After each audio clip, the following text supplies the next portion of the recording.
ദക്ഷിണേഷ്യയുടെ ഭൗമരാഷ്ട്ര ഭൂപടത്തിൽ മാറ്റം വരുത്താനുള്ള സാധ്യതകൾ കൂടുതൽ വർദ്ധിപ്പിച്ചുകൊണ്ട് അരക്കൻ ആർമി ഇപ്പോൾ റഖൈൻ സ്റ്റേറ്റിന്റെ പൂർണ്ണമായിട്ടുള്ള ആ ഭരണം പിടിച്ചെടുത്തിരിക്കുകയാണ്. മ്യാൻമറിലെ റഖൈൻ സ്റ്റേറ്റിൽ അരക്കൻ ആർമി സമ്പൂർണ്ണമായി വിജയിച്ചിരിക്കുന്നു എന്ന റിപ്പോർട്ടുകളാണ് ഇപ്പോൾ പുറത്തു വരുന്നത്. Myanmar army western command headquarters അത് അരക്കൻ ആർമിയുടെ നിയന്ത്രണത്തിലായിരിക്കുന്നു, അല്ലെങ്കിൽ മ്യാൻമർ ആർമിയുടെ വെസ്റ്റേൺ കമാൻഡ് ഹെഡ്ക്വാർട്ടേഴ്സ് അത് അരക്കൻ ആർമി പൂർണ്ണമായും പിടിച്ചെടുത്തിരിക്കുന്നു. ഇതോടുകൂടി റഖൈൻ സ്റ്റേറ്റിൽ അരക്കൻ ആർമി പൂർണ്ണമായും ആധിപത്യം ഉറപ്പിച്ചിരിക്കുന്നു. അവരുടെ ഭരണം ഉറപ്പിക്കാനായി അരക്കൻ ആർമി റഖൈൻ സ്റ്റേറ്റ് പൂർണ്ണമായും പിടിച്ചെടുത്തിരിക്കുന്നു എന്ന റിപ്പോർട്ടുകൾ പുറത്തു വരുന്നുണ്ട്. എന്തുകൊണ്ടാണ് ഈ വാർത്തയ്ക്ക് ഇത്രയും പ്രാധാന്യം അർഹിക്കുന്നത് എന്ന് ചോദിച്ചു കഴിഞ്ഞാൽ, ഈ റഖൈൻ സ്റ്റേറ്റിനെ മ്യാൻമറിൽ നിന്നും വേർതിരിച്ചുകൊണ്ട് പുതിയൊരു രാജ്യമാക്കാനാണ് അരക്കൻ ആർമിയുടെ തീരുമാനം. ബംഗ്ലാദേശിന് ഇത് വലിയൊരു തിരിച്ചടിയാണെന്ന് പറയാതിരിക്കാൻ നിവൃത്തിയില്ല. അത് അങ്ങനെ പറയാനുള്ള കാരണമെന്ന് പറയുന്നത്, ഈ റഖൈൻ സ്റ്റേറ്റിൽ 25ഓളം ആയുധ ഫാക്ടറികളാണുള്ളത് എന്നുള്ളത് കൊണ്ടാണ്.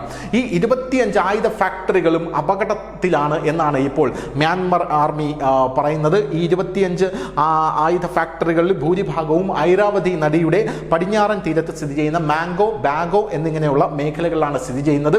ഈ പടിഞ്ഞാറൻ മേഖലകൾ എന്ന് പറയുമ്പോൾ അത് ബംഗ്ലാദേശുമായി അതിർത്തി പങ്കിടുന്ന പ്രദേശമാണ് എന്നുള്ളത് വേറൊരു കാര്യം. സൈനിക ശക്തി കൂടുതൽ ശക്തിപ്പെടുത്താൻ ഈ ആയുധ ഫാക്ടറികളുടെ നിയന്ത്രണം അരക്കൻ ആർമി ഏറ്റെടുത്തേക്കും എന്ന റിപ്പോർട്ടുകളും പുറത്തു വരുന്നുണ്ട്. ഈ ആയുധ ഫാക്ടറികൾ അരക്കൻ ആർമിയുടെ കയ്യിൽ എത്തിക്കഴിഞ്ഞാൽ അരക്കൻ ആർമി വേറെ ലെവൽ ആകും, അല്ലെങ്കിൽ അരക്കൻ ആർമി വേറൊരു തരത്തിലേക്ക് ഉയരും എന്നുള്ള കാര്യത്തിലും തർക്കമില്ല. മ്യാൻമറിന്റെ ഒഫീഷ്യലായിട്ടുള്ള ആയുധങ്ങൾ, മ്യാൻമർ ആർമിയുടെ ഒഫീഷ്യലായിട്ടുള്ള ആയുധങ്ങൾ ഇവർക്ക് ലഭിക്കും എന്നാണ് നമുക്ക് മനസ്സിലാക്കാൻ സാധിക്കുന്നത്. ഈ ഫാക്ടറികളിൽ വലിയ തോതിലുള്ള ആയുധങ്ങളും റോക്കറ്റ് ലോഞ്ചറുകളും ആണ് ഉണ്ടാക്കുന്നത്. ഈ റോക്കറ്റ് ലോഞ്ചറുകൾ ഉണ്ടാക്കുന്നതിൽ പേരുകേട്ട ഫാക്ടറികളാണ് അവിടെ ഉള്ളത് എന്നുള്ള റിപ്പോർട്ടുകളാണ് നമുക്ക് ലഭിക്കുന്നത്. ഈ ഫാക്ടറിയിലേക്ക് പ്രവേശനം നൽകുന്ന എൻ പാഡർ റോഡ്, അങ്ങനെയുള്ളൊരു റോഡുണ്ട്. ആ റോഡ് അരക്കൻ ആർമിയുടെ പൂർണ്ണമായിട്ടുള്ള നിയന്ത്രണത്തിൽ ഇപ്പോൾ ആയിക്കഴിഞ്ഞു എന്ന റിപ്പോർട്ടുകൾ പുറത്തു വരുന്നു. ഇത് പറയാനുള്ള പ്രധാനപ്പെട്ട കാരണം എന്ന് പറഞ്ഞു കഴിഞ്ഞാൽ, ബംഗ്ലാദേശുമായി അതിർത്തി പങ്കിടുന്ന പ്രദേശമാണ് അരക്കൻ ആർമി നിയന്ത്രണത്തിലായത് എന്നുള്ളത് കൊണ്ടാണ്. വിമത ഗ്രൂപ്പിന്റെ നിയന്ത്രണത്തിലാകുന്ന മ്യാൻമറിന്റെ ആദ്യ സമ്പൂർണ്ണ അതിർത്തിയാണ് ഇത് എന്നുള്ളതാണ്. അതായത് അരക്കൻ ആർമിയുടെ നിയന്ത്രണത്തിലാകുന്ന ആദ്യ സമ്പൂർണ്ണ അതിർത്തിയാണിത്. അത് ബംഗ്ലാദേശുമായി അതിർത്തി പങ്കിടുന്ന ഈ റഖൈൻ സ്റ്റേറ്റുമായി ബന്ധപ്പെട്ട അതിർത്തിയാണ് എന്നുള്ളതാണ്. റിപ്പോർട്ടുകൾ പ്രകാരം ബംഗ്ലാദേശുമായി അതിർത്തി പങ്കിടുന്ന ആ പ്രദേശം ഇപ്പോൾ അരക്കൻ ആർമിയുടെ നിയന്ത്രണത്തിലാണ്, വിമത ഗ്രൂപ്പിന്റെ നിയന്ത്രണത്തിലാണ്. ബംഗ്ലാദേശിനും മ്യാൻമറിനും ഇടയിലുള്ള സംഘർഷം ഇത് കൂടുതൽ വർദ്ധിപ്പിക്കാനുള്ള സാധ്യതയും പുറത്തു വരുന്നുണ്ട്.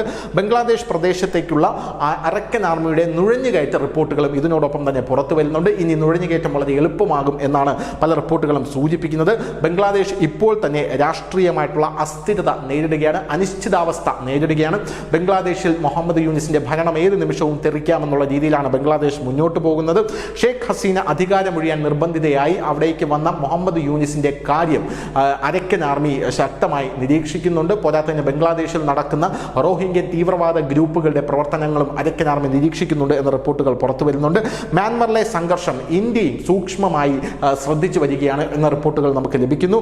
റഖൈൻ സംസ്ഥാനത്ത് സ്ഥിതി ചെയ്യുന്ന കലാദൻ മൾട്ടി മോഡൽ ട്രാൻസ്പോർട്ട് പദ്ധതിയുടെ ഭാവിയെക്കുറിച്ചുള്ള ചോദ്യങ്ങൾ ഉയർന്നു വരുന്നതിനാൽ ഈ സാഹചര്യം ഇന്ത്യയെ സംബന്ധിച്ചിടത്തോളം പ്രത്യേകിച്ച് വളരെയധികം നിരീക്ഷിക്കേണ്ട ഒരു അവസ്ഥയിൽ തന്നെയാണ് ഇന്ത്യ. കലാഡൻ പ്രോജക്റ്റ് അതുവഴിയാണ് കടന്നു പോകുന്നത് എന്നുള്ളത് കൊണ്ട് തന്നെ അരക്കൻ ആർമിയുടെ ഈ ഒരു സാധ്യത അവിടെ ആഭ്യന്തര യുദ്ധത്തിലേക്ക് വലിയ രീതിയിൽ നയിക്കുമോ എന്നുള്ള ചോദ്യം ഉയരുന്നുണ്ട്. അതുകൊണ്ടാണ് ഇന്ത്യ അതിനെ പ്രധാനമായും നിരീക്ഷിച്ചുകൊണ്ടിരിക്കുന്നത്. News desk, news India Malayalam.